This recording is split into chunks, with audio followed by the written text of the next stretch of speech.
Hey guys, what's up? Mm, Good green one. Good green tea. Anyway, this video is a response to Neocorpse. Shout out to Neocorpse and his channel and the videos he puts out. Small channel, but it's good stuff. We've talked before. We haven't talked in a while. Probably need to do that again. Um, Check out his channel if you haven't had the chance. He recently put out a video called Martial Arts Honorable, in which he offers his opinions on a comment that somebody made about MMA fighting. Well, the person was saying that mixed martial arts, it isn't honorable. It's just a bunch of guys trash talking each other. It's not about real martial arts, which has honor and respect and all that type of stuff. And Neocorpse, I think, did a really good job of debating that sentiment, talking about how real martial arts really is, and how our concepts of honor don't exactly exist in a real martial arts context. I would like to add my own 2 cents into this, to add on to it. Some of it is just extrapolating on what Neocorp said, and adding a couple of extra bits of insight into it for anybody who might be confused on the subject. It tends to come as a bit of a surprise to people who really get into martial arts and start studying it when they realize that the concept of the honorable martial artist, especially when it pertains to Eastern martial arts, doesn't really exist. I'm not saying that there aren't certain cultural contexts here where you see a certain code of honor. There are instances where you do see that, but by and large, for the most part, many of our modern day ideas about what a martial artist is and the code of conduct that they go by didn't exist back when the stuff was being practiced in the heyday for the primary reason that they were created for. Martial arts, at the end of the day, when it was first created, was simply for destructive purposes. You were using it to take somebody else out. And if we're going to be looking at it in the terms that it was originally created for, the whole idea of, oh, we're honorable guys meeting together, no, that did not exist. That stuff came after martial arts were starting to lose ground in terms of importance in military affairs, in protecting oneself, and so on and so forth. You see, I've noticed, and this isn't just with Eastern martial arts, this is with martial arts period. You look at the fighting arts in Europe, you look at the fighting arts in African countries, you look at the fighting arts in South Asian countries. You start looking at it when there was constant warfare or in constant combat, and people needing to come up with methods to protect themselves against a variety of sources, whether it be people from another nation trying to conquer them, or bandits coming from the hills, or rebellion against their king, or whatever. When that stuff is being used for the heyday, there isn't much about, especially if you look at it historically now. I'm not talking about stories, I'm not talking about myth, and I'm not talking about idealized versions of history. Like actual history, you don't really see, honor. It's more about how effective a warrior is. The more effective the guy is at killing people, the more effective they are in their, destructive fighting techniques, the more celebrated they are. It's not about how peaceful the person is or how enlightened they are or how honorable they are. I mean, every now and then you'll find some interesting stories about, oh, this person was such a really good chivalrous person. But you notice that in many of these stories, that's the one thing that really made them stand out. Like they'll be around the other heroes who are like straight up brutal killers. And there'll be this like 1 or 2 or 3 guys who not only are they brutal killers, but they're really nice guys too. And they seem to have a sense of fair play. Wow, that's a bonus. There's a reason for that. But when you're trying to overthrow a king or get rid of some bandits, or let's say you're the bandit coming down the hills, trying to grab these peasants' resources, what code of honor is there? These codes of honor came about when most of these people who knew how to fight were now in a situation where they didn't have much to do. They could no longer employ their skills like they used to. You can see this with the knights in various European countries. When warfare is constant, they were just going around chopping people up, effing them up, whatever. But then when things started getting a little bit more peaceful and feudalism really was starting to get strong, and the knights now were like, okay, now you're a knight and there's this title. But there's no, there would be these periods where there are no wars to fight. You got these guys with all these, they know how to use swords, they know how to use maces, they know how to use lances and all that, and they got nothing to do with it. Except maybe chop up a couple of peasants who looked at them wrong. So what do you do with these guys? You can't leave these types of people bored. You can't, guys who are used to being hyper and, being in blood-soaked fields and they're constantly fighting and all of that, those type of people, and we know people like that because today we have people like that. Think about it. They got physical skills. Their skill set is based around messing other people up. And suddenly they got no place to employ their skills and they're getting bored. What do you think's going to happen? Well, what if you suddenly come up with a set of laws or a code of conduct for these people, and you give them a certain status in society? And you see this in so many different countries, in so many different cultures. You elevate them above everyone else to a certain extent. I mean, there's some people who are above them. They're the ones who tell them what to do. But they'll say, okay, you guys are great. We put you here on the social ladder, but you guys will not be considered to be, on that social ladder and good, upstanding versions of your class unless you happen to follow these sets of rules, which are designed on keeping these people controlled.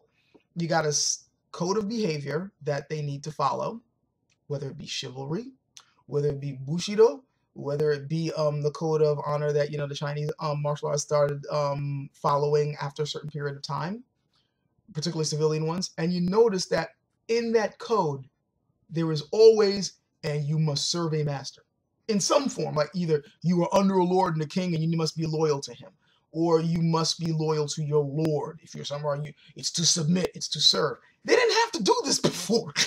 When they first started out, they were, as Neocorp said, like straight up mercenaries. It's later on when peace started getting established. Shit, we need to control these guys. Okay, as long as you guys are under my control and you follow this set of rules so that you're not running amok going crazy, except, we'll also put the subset so you can kill off the people in society you don't really care about, as long as you have a good excuse. Then you can get to keep your trappings of being a warrior of renown. Study up a little bit. Our idealized, romanticized versions of these people didn't really exist. The truth is a bit uglier than that, and it's funny that people seem to forget. The more things change, the more they stay the same. C'est plus change, c'est plus même chose. You look at our warriors of today. When they are allowed to go off in the battlefield, the few stories that get to be leaked out about what goes on in war and what these guys do, not very honorable. When they come home, suddenly there's a set of rules and stuff that they, a soldier needs to act like this and conduct himself this way. And but these guys are killers. That's their jobs. That's what they do. Not to disparage them, but this is the reality of the situation. And again, this is not saying that there were people who couldn't keep a level head. They were. But if you look at the reality of the situation, there is these codes of honor and stuff only happen afterwards. It's like something that's, I won't say it's an afterthought, but it's something that's placed on people when they're put outside of the arena that they normally work in. Now, having said all that, I also have to get into the concept of, what exactly is honor anyway in terms of the culture that you live in. For example, if I were to tell you that there are a group of guys who need to kill somebody off, martial arts, there's some dude who they need to take out and they need to come up with a plan to fight him for whatever reason. I don't care what it is. It could be this guy's being disruptive, to this person's plotting against our Lord, to simply, I don't like him. It doesn't matter. They want to take the dude out.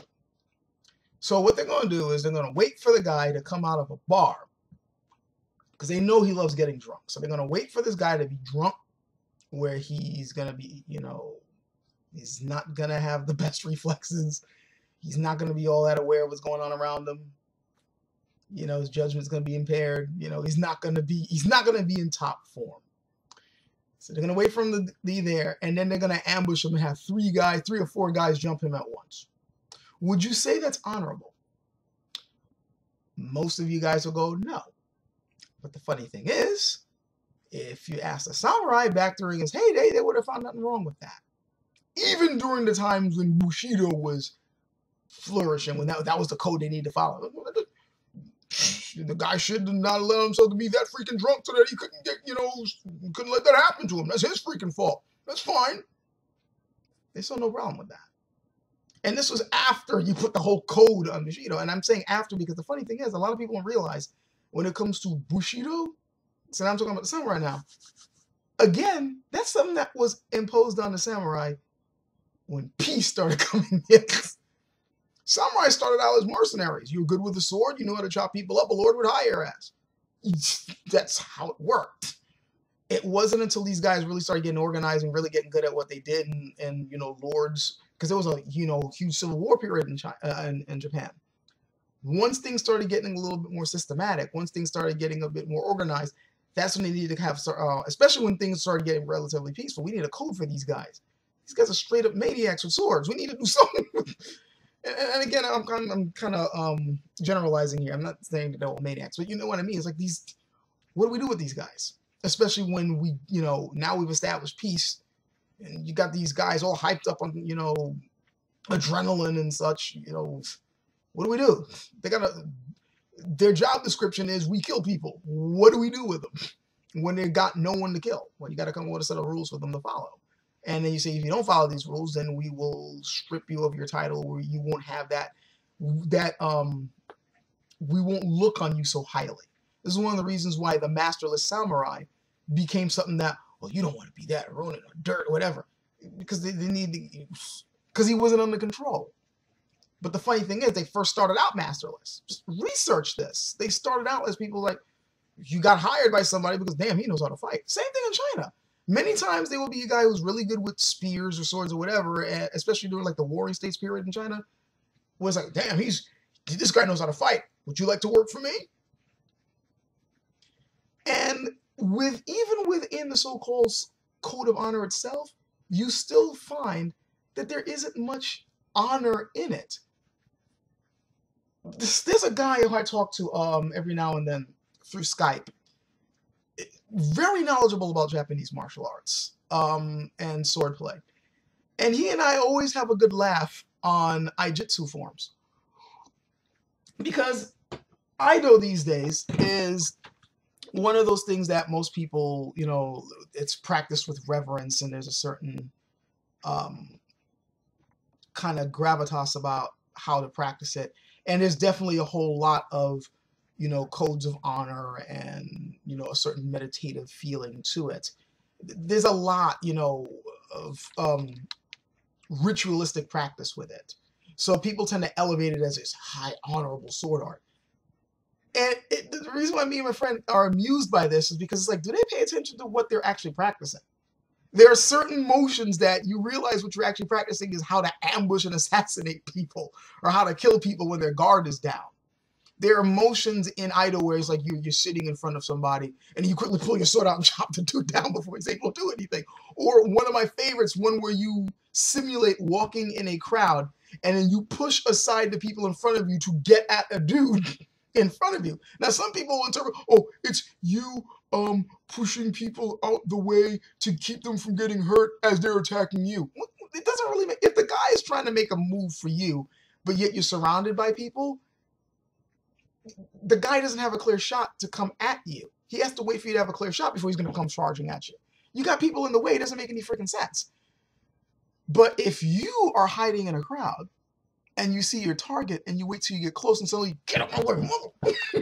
That makes more sense, doesn't it? Which is exactly what tended to happen many times.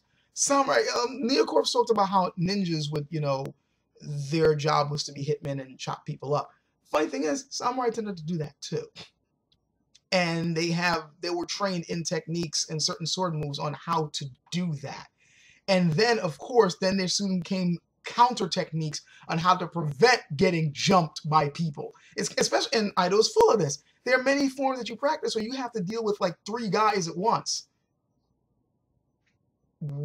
Is that honorable? Now, of course, we can talk about cultural context. Well, You got to be prepared at all times and getting jumped. But the point is, you're getting jumped by more than one person to begin with.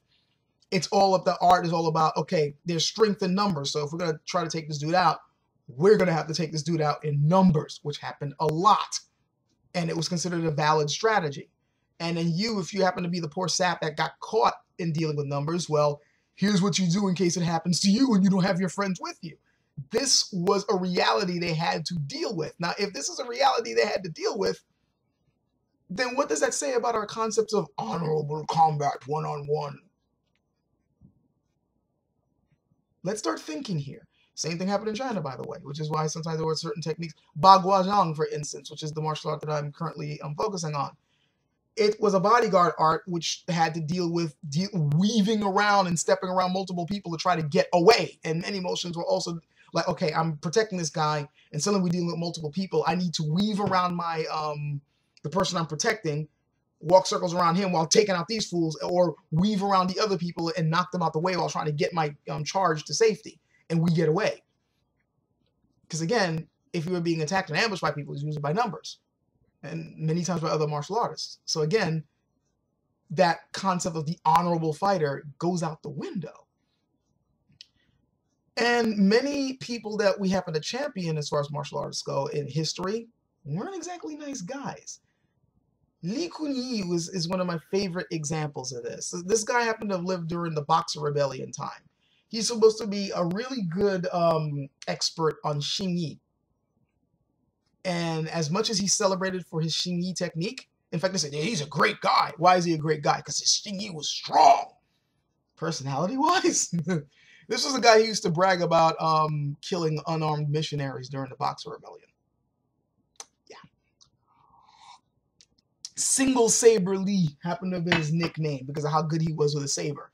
And with that saber, he one time ambushed a bunch of foreign missionaries, guys who didn't even know how to fight, much less have any weapons, and just chopped them all up and then bragged about it later on.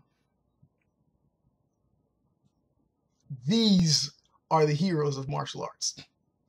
I'm not saying all of them are like that, but this, again, martial arts, when it was being used in its heyday, was about effing people up. There is no other prettier way to put it. The concept of the, meditative guy sitting in a mountain somewhere, or the person, this is a modern concept. This is something that happened, or should I say a fairly modern concept. This is something that was developed during the last century, 20th century. Or 19th century. These are but when you start looking earlier than that, that's when you start seeing that these guys weren't necessarily nice people. They didn't exactly conduct themselves in a way that today we would consider honorable. And hell, this has gone on long, and this has gone on much longer than his video. I'm sorry about that, Corpse, if you're watching this. Or anybody else who's used to shorter videos, but if you've been on my channel long enough, you know how long my videos go. Hell, the last thing I want to touch on is trash talking. You have any idea how much went on back then? And even now, like these days, it's funny. These days, you'll have masters happen to, when they meet each other, they go, hi, how you doing? They talk politely to each other and all that. But if one of them has a problem with the other one, or if one of them happens to think that he's a little bit better than the other one, either he's going to try to find a polite way of saying your technique sucks, or he's going to be talking among his friends. This guy, who the hell does he think he is? Happens a lot among so-called polite martial arts society. And in older days, it wasn't as polite. Sometimes they could just march straight up to your school. You suck. I challenge you right now. And if you weren't good enough, you might lose your school. We have stories about this. The dojo busters, for instance, who would come in, beat the crap out of you, and then break your sign. Or just take your sign and walk around with a bunch of freaking signs of all the schools that they messed up. Yeah, these guys sucked. Are you going to be the next on my list? Happened a lot. Hell, there'll be contests, if we're going to be talking about, like, in China sometimes, where it'll be, like, just guys just straight up, my technique is the great. Like, the braggadocio that you happen to see in MMA, I'm the best. I'll knock this motherfucker out. I'm going to do... They did that back then. I got to remember the name of this guy. This one exponent of Bagua, who every now and then used to go into, like, challenge matches, and it was a big deal at the time. Guys would have like signs with big flowery names kind of describing who they were and what they did. My fist is the flying fist of dragon something. It will do this and that. My grand technique will dazzle you. And he used to just simply have a sign, one hit, you're dead. That was his thing. I hit you once, you die. That's it. And then he would just fucking kill him in the match. Didn't care. Just go back on his business. There's lots of stories like this. You know, guys who's just like, my technique's the greatest. So, hell, I know I'm sticking on Shingy and Bagua a lot, but those styles, if you look at the history of them, there's a lot of funny stories about guys with big egos. It's a well-known story, by the way, about how this one guy, this one Shingy master who actually went to jail for killing too many people with his fists. I told you guys that this guy before, his nickname was the Divine Crushing Fist because his fist sent people to heaven. He basically got into a debate with a Bagua guy after he got out of jail. I'm talking about, you know, they were discussing martial arts with each other. And at the end of the day, the Bagua guy said that, you know, your technique is really powerful. I really, you know, you got some good points, but I really do believe that my style is better than yours, which pissed the other guy off. I challenge you right now. These are hot-headed people. Like, you think, what? Let's go outside and put your money where your mouth is, motherfucker. And they fought. Bagua guy beat him, and the Shingy guy was so impressed. He's like, you know what? From now on, you know, the guys I train are going to be training with your guys, and your guys are going to be training with my guys. And this is supposed to be the story about how come Bagua guys tend to know a little bit of Shingy, and Shingy guys know a little bit of Bagua, but we don't really need to get into that. The point is the fact that just the other guy going, I think I'm better than you. What? Let's go. And these are not, let's meet together and discuss things over tea. No, come on now. And even if they happen to do that, that's, I don't want to call it a facade, but there's a certain bit of ceremony sometimes you kind of follow. You sometimes see where they'll greet each other politely, they'll talk to each other gently, but if you really listen to what's going on, sometimes it's all about, you really think you're that good? Really? Well, let's go out in the field. But they'll do it in a way of, you know, I really think that my technique happens to be this. Well, really? Well, I think my technique happens to be that. Why don't we test each other's theories? Yes, let's go discuss this out in the field. But they're really good. They're ready to come to blows over this. They'll just put it over a veneer of politeness these days. Before it wasn't as polite. So, yeah, a lot of people, I know a lot of modern people who are practicing martial arts as a hobby, or, you know, they don't really study the history of it. They get caught up in these notions of honor. Or, you know, the true martial artist carries himself in a certain enlightened way. Back then, most of them were thugs. Or just straight up guys who knew what their skill. They were guys who had physical skills that they had to market. Case closed. The extra notions that we happen to put on martial arts as far as honor and all that came later, particularly in a time period when those skills were no longer used in the way that they used to be used. That's sometimes a rather hard truth for certain martial artists to swallow, but it is the truth. And what we're seeing now with MMA is giving us a glimpse of what it used to be like. Simple chose, simple même chose. You guys got to realize that it's when you're looking at MMA guys, and I'm not saying that they're the exact equivalent of martial arts in the past, because these guys are practicing it, using it as a sport. But keep in mind that these guys happen to care about efficiency above all else. There may be a lot of bragging and braggadocio stuff, but again, as Neocorps is saying, that's part of it is to sell the fight. But also part of it is, well, these guys are, you know, it's a physical art where, you know, making yourself, I'm tough, is important. Back then, that was important too. There's a certain way they conduct themselves. It was rare to see the philosophical fighter. That came later. Before, it's about, that's what it was like. These guys are an echo of that. A rather strong echo. I even hesitate to use the word echo because it's making me feel like I'm belittling them. And I'm not. MMA guys, the fact that they care about efficiency, the fact that they care about having effective technique and they know how to make it work is as close as you're going to get to what martial artists used to be like, as you can, or straight up military guys, except military. Well, I will say, we think of martial arts as physical skills, fighting skills, and today's soldiers, you mostly use guns and weapons, but that mindset of the military guy where they just care about efficiency in combat Same thing in the past. It's just that back then they had to rely more on melee. And even then, you know, you're going to be coming at them with... Back then, a martial artist worth his salt would be coming at you with a spear or a sword if you were stupid enough to come out there with no weapons. It was all about efficiency and making sure that you were able to take out the guy in the least amount of effort as possible. The concepts of honor go out the window when you're dealing with skills in that context.